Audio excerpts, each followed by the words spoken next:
ایک سال کے بعد جو معاہدہ ہوا تھا نا کہ آپ اگلے سال عمرہ کرنے کے لیے آئیں، حضور اگلے سال جب عمرہ کرنے کے لیے تشریف لائے، وہ 1400 صحابہ حضور کے ساتھ ہیں۔ میرے آقا کریم نے احرام باندھا ہوا، اہل مکہ کی نفرت کا عالم دیکھیں حضور کے ساتھ۔ یہ فتح مکہ ہمارے لیے کتنا بڑا پیغام ہے۔ انہوں نے حضور کو پھر مکہ معظمہ سے باہر روکا، کہا جناب جب ہم کہیں نا کہ آپ اب مطاف میں سین حرم میں داخل ہوں، آپ نے تب داخل ہونا ہے، ہم آپ سے ملنا نہیں چاہتے، ہم نعوذ باللہ آپ کی شکلیں نہیں دیکھنا چاہتے۔ یہ کفار مکہ نے کہا۔ تو جب حضور علیہ السلام اور صحابہ کرام سین حرم میں داخل ہوئے نا، ذرا دلوں کو تھام کے سنیں، چونکہ یہ 10 سالہ 8 سالہ یہ بڑا مشکل زمانہ تھا ہجرت کے بعد کا۔ صحابہ کرام نے وہاں بڑی معاشی لحاظ سے بڑے کمزور حالات تھے۔ تو یہ جو کفار مکہ تھے، یہ بیت اللہ شریف کے طرف شمال کی طرف کبھی آپ دیکھیں تو یہاں ایک کہکا پہاڑی تھی، یہ ابو سفیان اور دیگر کفار اس پہاڑی پہ چڑھ گئے۔ پہاڑی پہ چڑھ کے صحابہ کرام کو اور حضور کو دیکھنے لگے۔ اب چونکہ صحابہ کرام کمزور تھے جسمانی لحاظ سے، مستقل آپ نے ان 7-8 سالوں میں صحابہ کرام نے جنگیں لڑیں اور بڑی بڑی غزوہ بدر لڑی، غزوہ احد لڑی اور دیگر جنگیں لڑیں، اور پورے عرب کو جو ہے وہ دشمنی صحابہ کرام نے وہاں جا کے پالی ہے۔ دشمنی ان کے مول مکہ معظمہ سے جانے کے بعد بھی اہل مکہ نے ان کو سکون سے نہیں رہنے دیا، جنگیں مسلط رکھیں۔ تو صحابہ کرام کمزور تھے۔ تو ابو سفیان بولا اس کہکا پہاڑی سے کہ یہ یثرب کی بیماریوں کے مارے ہوئے لوگ آئے ہیں، نعوذ باللہ۔ یہ چونکہ جسم بظاہر کمزور تھے تو ابو سفیان کے لفظ کتنے اس وقت گھٹیا تھے کہ یہ یثرب کہتے ہیں بیماریوں کے گھر کو، اس نے مدینہ منورہ نہیں کہا۔ میں یہاں ایک جملہ کہنا چاہتا ہوں، جن کے دلوں کو کفر نے سیاہ کر دیا ہو وہ دل کبھی مقام مدینہ کو نہیں سمجھ سکتے۔ آپ سن رہے ہیں میں کیا کہہ رہا ہوں؟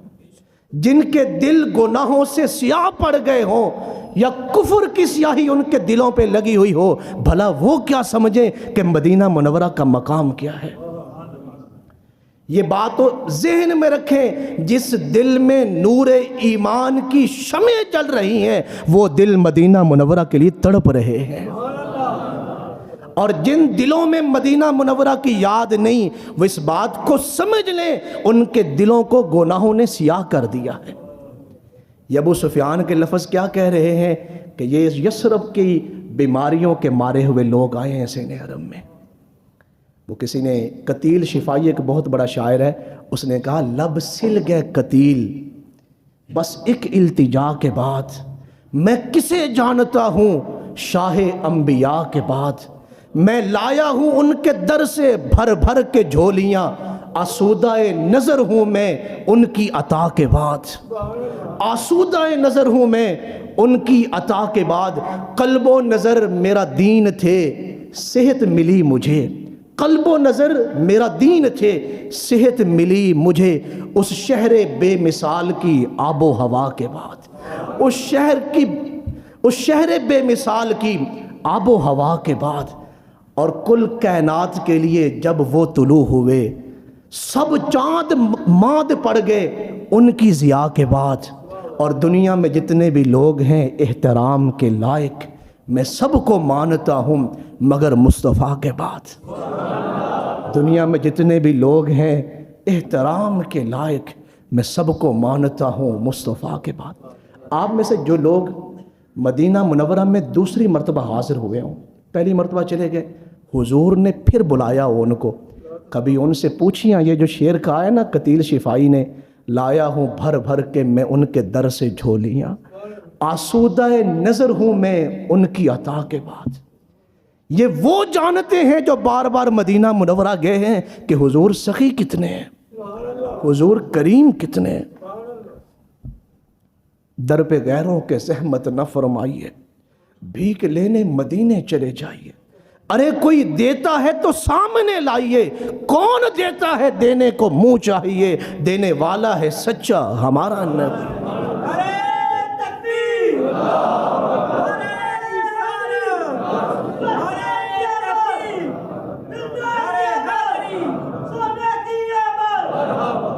اس مجمع میں اس مجمع میں وہ خوش نصیب بیٹھے ہوئے ہیں جو مہینے میں 2 مرتبہ بھی مدینہ منورہ میں حاضر ہوئے ہیں، یا ان کو آئے ہوئے ابھی مدینہ منورہ سے 1 ماہ کا وقت ہو رہا ہے، وہ پھر مدینہ منورہ کے مسافر بنے ہوئے ہیں۔